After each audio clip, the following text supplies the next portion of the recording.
I'm gonna do this like I've been doing everything else in these last 7 amazing years and tell everybody exactly what my life was like, how I felt about myself, and how I came out of that to where I am now.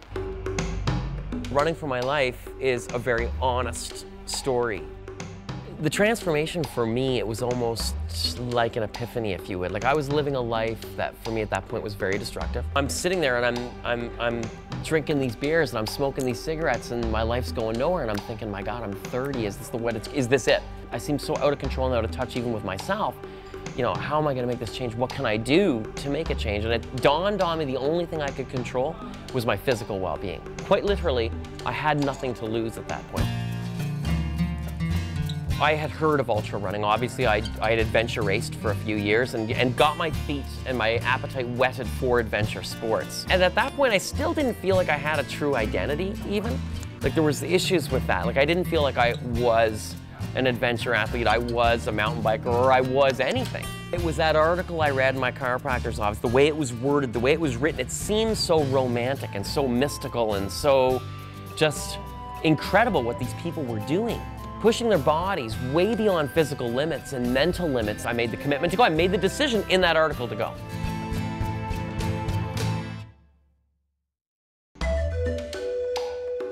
Every decision is based on keeping running. That's how I do it. That's how I get through these things. For example, let's use the Trans 333. It was a race in Niger that I did in November 2004. 333 kilometers of running nonstop. You found the water at checkpoints that were situated about every 20 to 30 kilometers apart. You found them with a GPS. So right away, your race strategy is based on just being able to secure those checkpoints, find them, get your water, whatever else you need, and move on.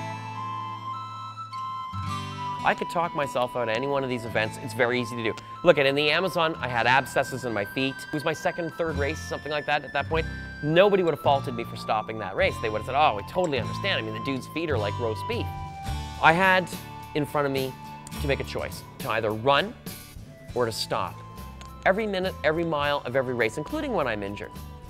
I honestly believe, for me, running and ultra running in particular is 90% mental and the other 10% is all in my head. I believe that it transcends the physical, and that mental focus, if you will, comes from experiencing, doing, and getting into that almost tunnel vision where it's not stopping and finishing at absolute all costs.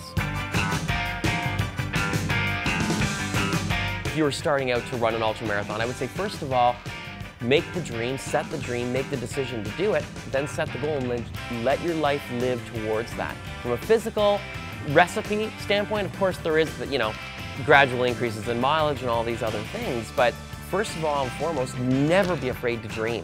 If your dream is to go and run a 250-kilometer race in the, Gobi Desert of China, well then, by gosh, do it. Enter it. If you enter it, you will do it. You'll do that race.